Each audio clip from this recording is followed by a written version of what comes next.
Human-wildlife conflict is when wildlife penetrates to the community, away from the prey they are used to, be it grazers, be it herbivores.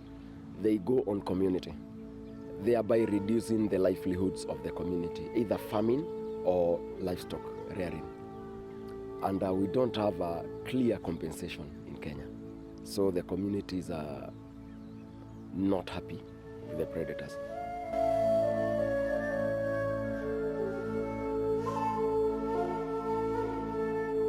Sasa wameharibika tena, wamebadilika, wamekuja kwa maboma kupuruka hata vitu ile imepandwa kama miti. Sasa wanafunja yote, hata waya ule pembe ambayo umezunguka kwa boma inakata yote na kufunja yote. Kwa hivyo hii wanyama wameleta mateso kali kwa wakazi hapa na kufanya watu wamekuwa maskini.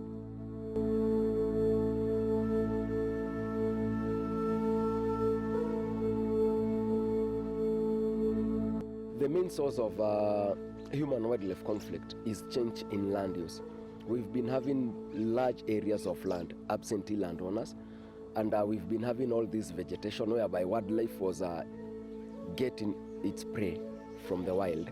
But nowadays, a lot of horticulture and farming and a subdivision of land is causing a lot of human-wildlife conflict, whereby we are pushing wildlife to one end. There's an upcoming trend where we have crop farmers also on the increase, and so we will have wild herbivores, including elephants, raiding their farms, and therefore generally Laikipia remains one of the key places where there is high rate of human-wildlife conflict. The pastoralist community mainly depend on their livestock as their source of income.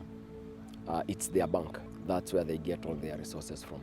And once the hyenas and the lions and the leopards, occasionally cheetahs, prey on their livestock and they are not compensated, so they end up buying all sorts of chemicals and pesticides, herbicides from available shops within, thereby poisoning the predators. But the predators mostly don't come back to the kill.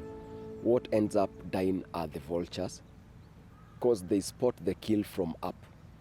So we have a decline in both the predators and the vultures. Of the 8 species of vultures we have in Kenya, 4 of them are now critically endangered.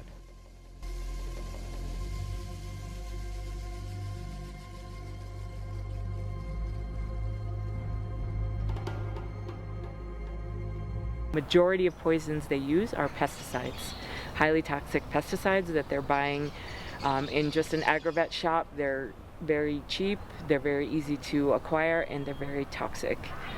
You find that when somebody is in conflict with wildlife, they can easily just walk into a shop, buy the product, come lace it or put it or apply it on the relevant bait. For instance, if he's in conflict with a predator, he will use a carcass, a sheep carcass or any other herbivore's carcass.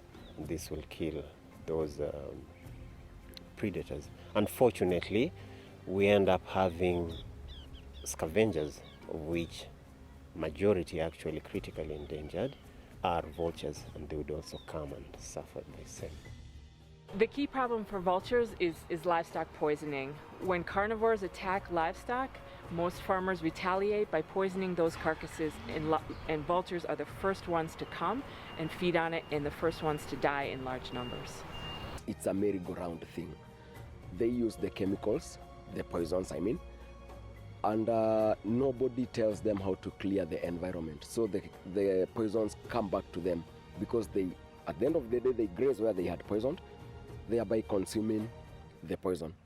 So we train people on not using poison because use of poison wipes the whole population of remaining wildlife in the northern part of Kenya. They're learning a lot about the toxicity of pesticides and also the dangers of using them and how they contaminate not only the animals they're trying to kill, but also the environment, the water sources, and they're also widely used even against humans in suicide cases as well. If at all, when the poisoning occurs, we tell them on how to decontaminate or burn the carcasses or bury the carcasses to stop further deaths from wildlife species. We intend to basically get a community that is going to stop poisoning wildlife, stop poisoning dogs, everything, and try and get the environment less contaminated.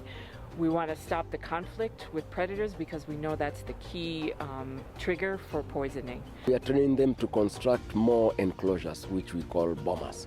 This bomber prevents lions and hyena or carnivore from jumping inside and taking your shot. But it also helps in panicking your animals to get out of the bomber. And we've trained them to use the chain link and peg, just like we peg our tents so that they don't lift up. The chain link is working because we've had cases of hyenas hitting the chain link but not getting to the livestock. When they will build these bombers and these predators not attack their livestock, then they will not use this poison.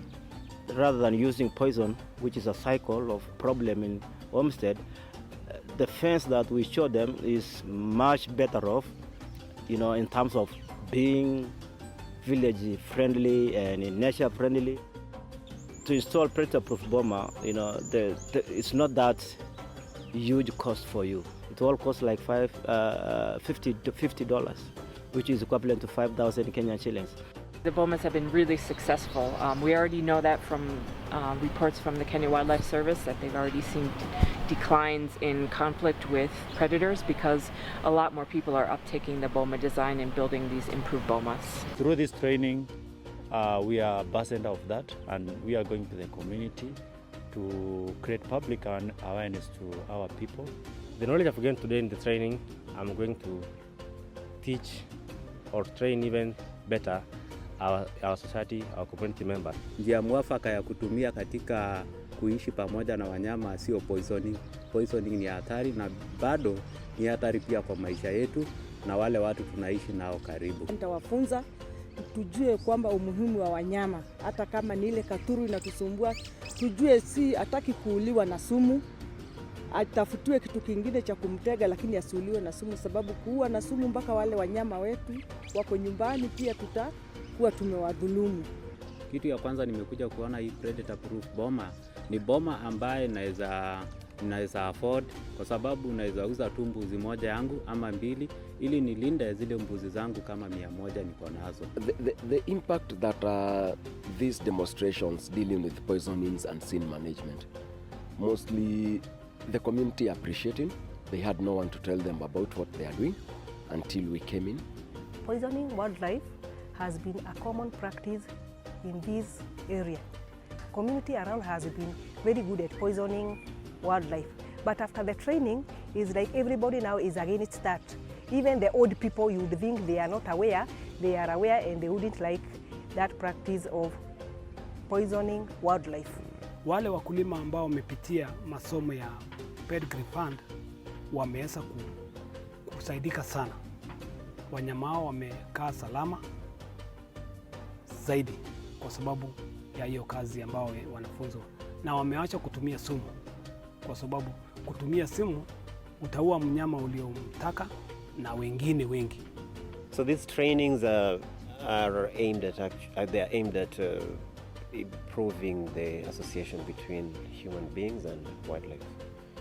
Well, since the trainings and use of predator-proof bomber, we are seeing that people are trying now not to poison animals. That was the big threat. We hope to mitigate the conflict so that human beings don't suffer a lot from